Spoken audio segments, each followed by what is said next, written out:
Keith Richards, a skinny boy shivering in the cold of Dartford, rose to become the king of guitar riffs, amassing a $500 million fortune that even his peers envy.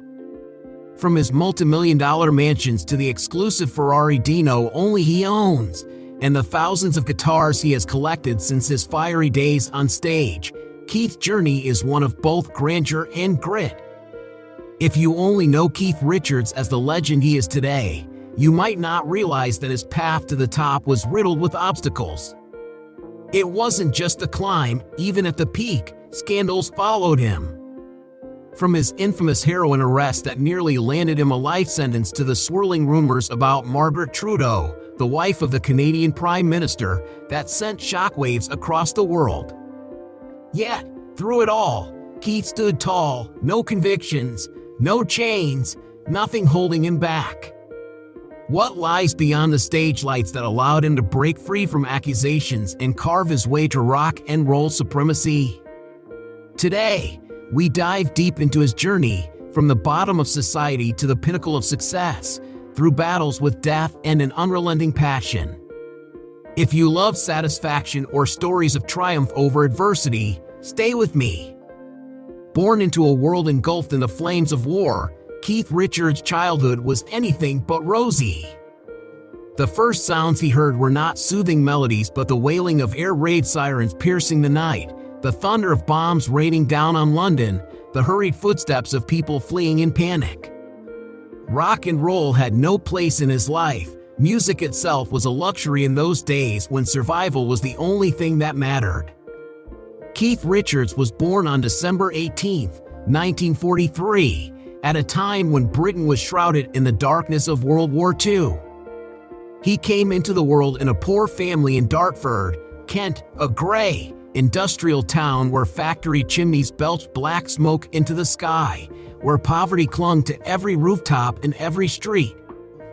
But no one could have predicted that from this bleak place, one of the greatest guitarists of all time would emerge, take up a guitar, and change the course of music forever.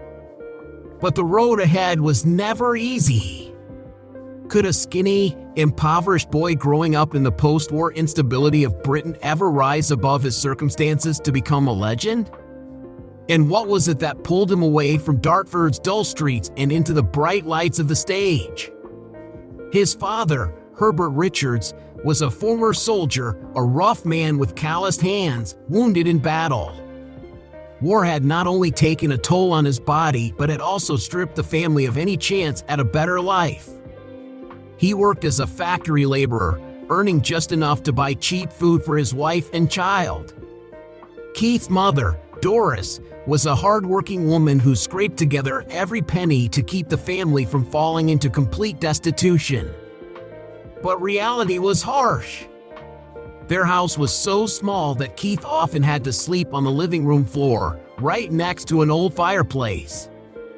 On winter nights, the wind would seep through the paper-thin walls, biting into his skin. Keith would curl up under thin blankets, listening to the wind howling through the cracked window panes, dreaming of the day he would escape. Meals were rarely enough.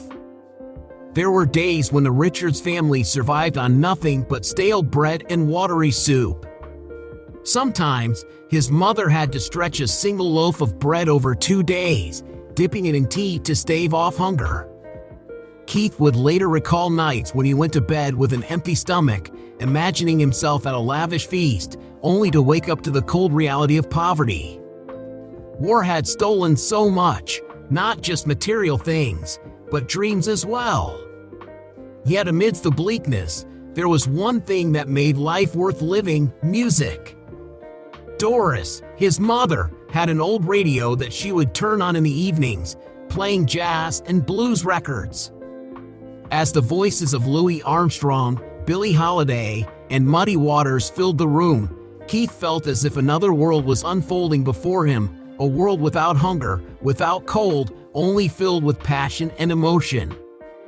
But the person who had the greatest influence on Keith was his grandfather, Augustus Dupree.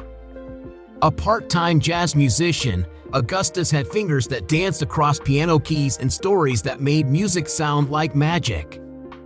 One day, Augustus placed an old guitar, its strings worn, its paint chipped, into young Keith's hands. "Here, give it a try," he said. And that was where it all began. Keith cradled the guitar, his fingers brushing against the cold steel strings, plucking out clumsy notes. But he knew this was the thing that could change his life. From that moment on, nothing could keep Keith away from his guitar. Late at night, after his parents had gone to sleep, he would sneak into the living room, sit under the dim light, and practice until his fingertips bled. He couldn't afford music books, but that didn't matter. He only needed to listen to the radio and try to play along. But life wasn't easy. At Wentworth Primary School, Keith was not a top student. He had no interest in dull lectures or strict rules. But there, something significant happened. He met another boy who was just as passionate about music as he was, Mick Jagger. The two quickly became friends, bonding over their shared love for the rock and roll records emerging in the late 1950s. They would spend hours discussing Chuck Berry, Little Richard, and Bo Diddley, artists who ignited their musical passion. But Keith's path remained uncertain. At Dartford Technical High School, he became more rebellious.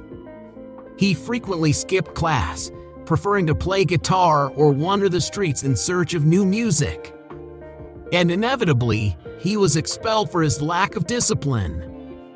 With no direction and no clear future, Keith spent his days playing guitar on street corners, dreaming of the day he would step onto a real stage. He tried continuing his education at Sidcup Art College, an art school, but soon dropped out. Music was the only thing he cared about, and he was determined to pursue it at any cost. "School wasn't for me. All I needed was a guitar and a cigarette. That was enough," Keith later said. Keith Richards, once a skinny, hungry boy in Dartford, now stood at the edge of a turning point. He was ready to give up everything to chase music, but was that enough to change his fate? And then, the first big opportunity arrived. Any journey to success requires a companion. Keith Richards was no exception. He met Mick Jagger in the most unexpected way. Perhaps the god of rock had brought them together. They rose from nothing to build the Rolling Stones into a name the whole world would recognize. But success came too fast. Could they hold on to it? As the stage lights burned bright, the darkness behind the curtains deepened. The thrill of electrifying performances turned into endless sleepless nights. The deafening cheers of thousands couldn't drown out the growing silence between the very people who once stood shoulder to shoulder. One day, in a smoke-filled studio, Keith looked at Mick, the friend, the bandmate, the man who had endured hunger and struggle alongside him, and felt an unfamiliar distance. Something invisible but heavy as stone weighed upon the band. And then, it happened. A decision. A mistake. A fracture beyond repair. The Rolling Stones had reached the pinnacle. But everyone knows, at the highest peak, one misstep means a fall with no end. First, let's go back to the fateful encounter between Keith and Mick, their arduous steps toward greatness, only to stumble at the summit. The fateful meeting at Dartford Station. Fog curled around Dartford Station. The sky was gray, the train late as usual. Keith Richards pulled up his coat collar, his breath forming small clouds in the freezing air. Then he saw Mick Jagger, a messy-haired boy clutching a few old records. Keith squinted. Chuck Berry, Muddy Waters, names not everyone knew, but to him, they were everything. "Have you heard Johnny B. Good yet?" Mick asked, eyes alight. Keith laughed. "Heard it? I can play every note." When Mick nodded, Keith felt a jolt of electricity. For the first time, he wasn't alone in his crazy dream. They stood there, on the freezing platform, talking about blues as if Dartford was no longer a cage trapping their feet. "We should start a band," Mick said. Keith agreed instantly. In that moment, they were rebels about to change the world. Long nights of hunger and music. In 1962, Keith, Mick, and Brian Jones formed the Rolling Stones. But success didn't come overnight. They started in dingy bars, where the walls reeked of stale beer and cigarettes. Their first night at the Marquee Club, the audience barely filled a few rows. Broken chairs. Beer-stained floors. Keith stood on the tiny stage, a tear in his shirt, playing until his fingers bled. Mick screamed until his voice was hoarse, but the crowd barely noticed. Some nights, Keith's hands trembled from hunger, but he still played, each note cutting through the cold like a knife. After the show, they split a rock-hard loaf of bread and slept under the bar's staircase. Once, they were chased out by a furious owner for not having enough money, running through the rain, clutching their guitars as if they were life itself. Keith leaned back against the cold steps, his hands numb, but there was no fear, only one thought: if this is the price of the dream, I'll pay with my whole life. Not the Beatles, they were the Rolling Stones. At the time, the world adored the Beatles, polished young men in sharp suits. But the Rolling Stones were no Beatles.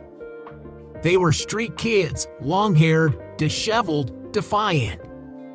Keith once smashed his guitar on stage in response to booing fans. Brian Jones puffed on a cigarette mid-song. Mick taunted the audience with a smug glare. Keith had been arrested for playing too loudly on the streets, but he just smirked. They can't arrest music. They didn't aim to please, they aimed to break every rule. And the world started to take notice. The turning point, the birth of satisfaction. That night in 1965, Keith woke up in the middle of a dream, sweat on his forehead. A riff echoed in his mind, simple but thunderous. Half asleep, he reached for his guitar, turned on a recorder, and played the five-note riff over and over in the dim light. As he played, his heartbeat quickened. He had found the key to freedom. The next morning, Mick heard it and yelled, "This is the song that'll get us out of this dump." They wrote the lyrics in under an hour. When "I Can't Get No" Satisfaction hit the radio, it wasn't just a hit, it was an explosion. If you had turned on the radio in the summer of 1965, you'd remember the whole world was screaming along. From the heights to the shadows. The band grew bigger. Brian Jones added eerie guitar melodies, Charlie Watts drummed like a heartbeat, Bill Wyman laid down steady bass lines.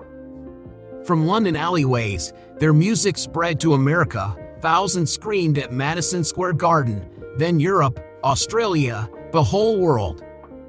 For anyone who lived through the 60s, the Rolling Stones were the soundtrack of a blazing youth. They no longer slept under staircases, they stood under blinding stage lights, living as legends. But the spotlight couldn't keep the shadows away. In 1967, police raided Keith's home in Redlands, arresting him and Mick for drugs. Keith sat in a jail cell, facing a harsh sentence, yet his eyes still burned with defiance. The charges were dropped, but the cracks between Keith and Mick had begun. Brian Jones, once the soul of the band, drifted further into drugs and alcohol. By 1969, Brian was expelled from the group. Weeks later, he was found dead in his own swimming pool, a shock that shook the Rolling Stones to their core. Keith looked at Mick in the smoke-filled studio, and the feeling of unfamiliarity returned. Success had arrived, but it carried fractures no one saw coming, yet they were about to push the band to the edge. From a poor boy in Dartford, surviving on stale bread and dreams of rock and roll, Keith Richards has become a legend, an icon with 200 million albums sold and billion-dollar tours. But Keith Richards didn't just survive the madness of rock and roll. He lived it the way only Keith Richards could. But if you think he lives like a billionaire in tailored suits, limousines, and fine wine, you're mistaken. Keith was never one to follow the rules.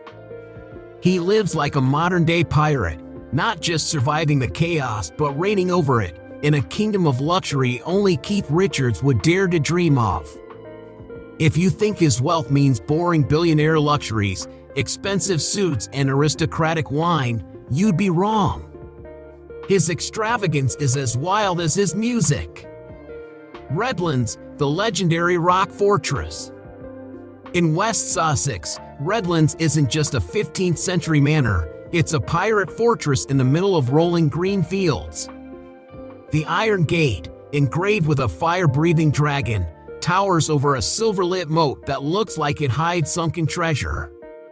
Polished black marble floors lead to a hidden wine cellar, stocked with 100-year-old Bordeaux barrels, each worth a fortune, locked behind antique brass locks encrusted with gems.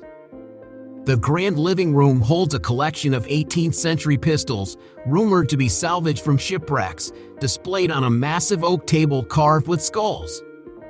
The rich aroma of Cuban cigars lingers around towering stacks of Dom Perignon champagne. The walls tremble with the sound of electric guitars blasting from amplifiers worth tens of thousands of dollars, gear most people only see in music museums. In 1967, the police raided Redlands for drugs, but Keith escaped through an imagined underground maze, leaving behind a trove of extravagance now worth $6.5 to $9 million, £5 to £7 million, a fortune compared to the £20,000 he paid for it in 1966. Weston, the hidden mansion in the woods. Deep in the Connecticut forests, Weston is Keith's private sanctuary, a mythical castle among towering ancient trees. Its solid white stone walls and ruby red roof give it an enchanted glow. An infinity pool lined with white pearl tile steams from an underground spring Keith had excavated himself. Inside, a library of thousands of leather-bound pirate books is locked in silver-inlaid wooden cabinets. A handcrafted wooden rack displays jewel-encrusted pirate daggers, each a trophy from his secret adventures. The entertainment room holds an antique billiard table from a French palace, its golden legs intricately carved, beneath a massive movie screen mounted on stone walls. Here, Keith replays legendary Rolling Stones concerts, bathed in the warm glow of an iron chandelier. Rumors whisper of an underground tunnel leading to a private stage, granite floors, theater-grade lighting worth hundreds of thousands of dollars, the kind of setup most only see in Hollywood movies. Bought in 1985, Weston is now worth an estimated $10 to $15 million, thanks to its prime location and unmatched luxury. Parrot Cay, a jewel in the ocean. On the Turks and Caicos Islands, Parrot Cay is a beachfront palace, like a pearl-white castle rising from the sea. Its walls sparkle with fossilized seashells, and crystal-clear shipwreck glass doors open to an endless blue horizon. The main room houses a collection of ancient pirate maps on parchment, rumored to lead to real treasure in the Caribbean, framed in intricately carved silver. An ebony dining table is covered with aged rum bottles in silver casings, beside an outdoor lava stone oven where Keith grills fresh seafood for million-dollar parties. A secret underground garage, imagine it hiding a mini armored submarine, the kind no ordinary person could own, leads to the private dock, where the Amaryllis, a 50-meter wooden yacht wrapped in sharkskin, is moored. Rumors say gold is stashed beneath its floorboards. Parrot Cay, with rental rates of $5,400 per night, is estimated to be worth $20 to $30 million, a symbol of luxury only Keith could create. Beyond mansions, Keith Richards' ultimate collection of luxury cars. Bentley S3 Flying Spur 1965, polished like liquid silver, with intoxicating leather interiors and a roaring V8 engine worth $1.5 million. This car once cruised through rainy British roads with Keith at the wheel and is now a prized auction item. Ferrari Dino 246 GT 1972, fiery red, 562 horsepower, hand-stitched red leather interiors, valued at $500,000-700,000. It once raced across California highways at breakneck speed. Keith also owns a 1970 Rolls-Royce Silver Shadow, gleaming black with a white convertible top, worth around $300,000, and a 1940 Harley-Davidson Knucklehead, deep blue, worth $100,000, cementing his status as the speed king of rock and roll. A guitar collection like no other, over 3,000 pieces. With more than 3,000 guitars, each one tells a story, together worth tens of millions of dollars. 1959 Les Paul Sunburst, a masterpiece with a glossy wooden body and rare silver-plated strings, valued at $2 to $5 million, displayed in a glass case at Weston, glowing under soft lights like pirate treasure. 1960 Fender Telecaster, a faded yellow body worth $250,000, the very guitar that played Satisfaction on the world's biggest stages. 1964 Gibson SG, deep red, valued at $150,000, linked to wild nights at Redlands. These aren't just instruments, they're pieces of Keith's soul, stored in soundproof rooms across his estates, each with climate-controlled humidity, a level of care most wouldn't even imagine. The businessman of rock. Keith Richards doesn't just spend money like water, he makes it with the instincts of a gold-hunting pirate.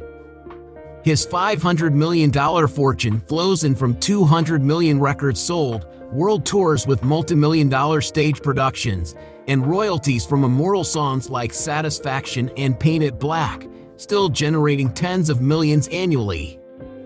Partnering with Gibson, he released an exclusive Keith Richards Les Paul Custom, each guitar engraved with his signature in white gold, selling for $10,000-20,000. Crafted from century-old rosewood with rare silver-plated strings, they come in crocodile leather cases, more jewelry than instrument. His autobiography, Life, detailing his journey from hunger to luxury, has sold over 1 million copies. The limited edition features a gold leaf leather cover and handwritten signature, priced at $1,000 per copy, a collector's gem among the elite. The Rolling Stones brand is a money-making machine. Red Tongue logo cashmere shirts, $500 each. Limited edition whiskey bottles, $2,000 each, in partnership with Kentucky's finest distilleries. Luxury merchandise, stainless steel watches engraved with the Stones emblem, priced at $5,000, stocked in high-end stores from New York to Tokyo. Keith even secretly invests in real estate, including a private island in the Caribbean, bought for $8 million, where he built a secluded wooden mansion among coconut groves, rumored to have an underground rum cellar holding the world's rarest bottles. He doesn't need spreadsheets or financial advisors, just a smirk and a rocker's instinct. Keith turns every idea into gold, creating a business empire envied by even the sharpest entrepreneurs. Keith Richards, unmatched in luxury, yet always himself, a rebel with a guitar, a cigarette, and a life more legendary than any dream. Keith Richards was never a hero in the conventional sense. He never wore a cape, never gave grand speeches. But if you asked him about social responsibility, he'd shrug, take a drag of his cigarette, and say, "Music saved me. Now I want it to save others." Not everyone knows this, but behind the carefree image of a wandering guitarist, Keith Richards is someone who never hesitates to help those in need. In 1985, when the music world was shaken by the fight against apartheid in South Africa, Keith didn't just sit back. He joined Sun City, a musical project that brought together legends like Bruce Springsteen, Bono, and Bob Dylan to protest racial segregation. Keith didn't just lend his voice, he gave his heart. And more than $1 million to the cause. That wasn't the only time he used his fame for something meaningful. To Keith, music isn't just about performing on stage. It's something that can change a person's life, just as it once changed his. That's why, for years, he has quietly supported music education programs for children. He has funded instruments for underprivileged schools, organized benefit concerts, and given kids with a dream the chance to hold a guitar and turn that dream into reality. No need for loud declarations. No need for grand gestures. Simply put, if music once saved a skinny boy from Dartford from a life of uncertainty, then it can do the same for other children. But Keith's kindness doesn't stop at music. When hurricanes, earthquakes, or natural disasters strike, he is always among the first to donate. Whether it's helping Hurricane Katrina victims in the U.S., supporting earthquake relief efforts in Haiti, or aiding families who lost everything to disaster, Keith Richards is always there. Not for fame, not out of obligation, but simply because he understands loss. And if he can help someone get back on their feet, he will. With everything he has. Keith Richards wasn't just a guitar legend, he knew how to use his fame to give back, from funding music education to disaster relief. "Music saved me, now I want it to save others," he once said. But if music was salvation, the rock and roll lifestyle was a double-edged sword. His years of glory came hand in hand with scandals, from run-ins with the law and partying with Margaret Trudeau, the wife of Canada's Prime Minister, to fiery, destructive relationships. Through it all, Keith stood his ground, smirking, and kept playing. The story begins on a February night in 1967. The parties at Redlands were legendary, a place where music, alcohol, and freedom intertwined. But on one February night in 1967, the police didn't see freedom. They saw crime. The doors were kicked open, flashlights swept through the house, and Keith, still in his fur coat, stood with arms crossed, watching as officers tore through every corner. He was arrested for drug possession. The trial that followed handed Keith a harsh sentence, sparking outrage across the music world. It wasn't just a guitarist being judged, it was the spirit of rock itself under attack. But Keith didn't crumble. A wave of protest erupted, with even John Lennon and Paul McCartney speaking out in his defense. In the end, the sentence was overturned. Keith walked out of court, tilted his head back to the sky, and smirked. Did they really think they could scare me? 10 years after Redlands, Keith was back in trouble, this time in Canada. In February 1977, Keith Richards was in Toronto with the Rolling Stones, preparing for a tour. But instead of guitar riffs and wild nights, his hotel room welcomed an unexpected visitor, law enforcement. They stormed in, tore the place apart, and found 1 ounce of heroin. With that amount, Keith faced a long prison sentence in Canada, a fate that could have ended his career.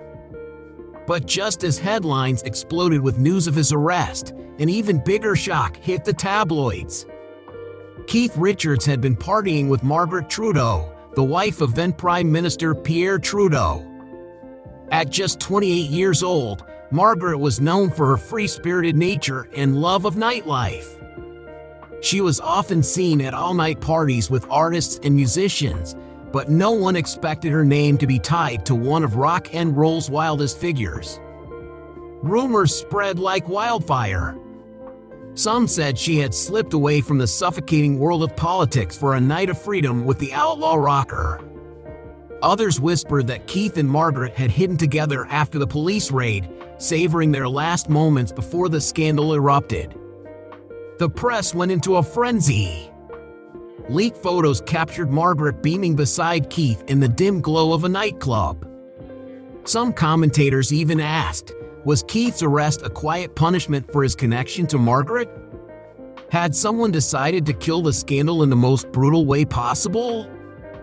When asked about the rumors, Keith simply squinted, took a drag from his cigarette, and shrugged. If I'm going to jail, I might as well have fun first. In the end, instead of prison time, Keith was handed a bizarre deal, performed 2 charity concerts for the blind, and the charges would be dropped. No one knew exactly what went on behind closed doors. Was it a favor from unseen forces or just another stroke of Keith's uncanny luck? One thing was certain, Keith Richards had once again walked away from trouble with a smirk and another wild tale to add to his legend. But trouble didn't always come from the police. Sometimes it came from those closest to him. In 1967, during a trip to Morocco, Keith stole Anita Pallenberg from Brian Jones, a move that shattered the Rolling Stones' inner circle. Anita wasn't just a beautiful woman, she was a symbol of rebellion, the perfect counterpart to Keith's wild soul. They moved in together at Villa Nelcote, a seaside mansion in France, where the parties never stopped. Drugs, alcohol, rock music, and wanderers filled the house, turning Villa Nelcote into a hedonistic paradise. But paradise never lasts forever. Over the years, addiction dragged them into chaos, and in the end, Keith walked away, leaving behind a love story of passion and destruction. From Redlands in 1967, to heroin in Canada with Margaret Trudeau, to his tumultuous romance with Anita Pallenberg, any one of these scandals could have buried an ordinary man. But not Keith Richards. No matter how many times he clashed with the law, the press, or even his own band, he stood firm, smirked, and kept his guitar in hand. It was as if some unseen force always pulled him back from the edge, raw talent, sheer luck, or perhaps the immortal spirit of rock and roll itself. Looking back on all the scandals, Keith never showed regret. He once said, "I don't need a clean life. I need a life worth telling." And if anyone has lived a life worth telling, it's Keith Richards. At 80, most people might have retreated to a quiet corner of life, but Keith Richards was never most people. He's still there, on stage, with his guitar and a cigarette on his lips, as if time never touched him. In 2024, the Rolling Stones released Hackney Diamonds, their first album in 18 years. And the moment that first riff rang out, the world knew the fire of rock and roll in Keith Richards had never burned out. These days, Keith lives in the peaceful woods of Weston, Connecticut, with his wife, Patti Hanson, the woman who has stood by him for over 40 years. From a wild rocker, he has learned to enjoy life in a quieter way. He drinks less, swapping alcohol for strong coffee, but the mischievous smirk remains. When asked about aging, he just shrugs. "I'm not that easy to kill." Looking back, Keith's life has been shaped not just by music, but by the people who walked alongside him. With Mick Jagger, they were bandmates, rivals, two opposing forces bound together. They fought, even through punches, but in the end, they always took the stage together, because no one understood them better than they did each other.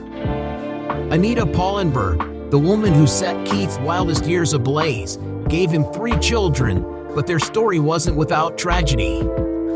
Their youngest son, Tara, passed away at just a few months old, leaving a scar on Keith's soul that would never heal.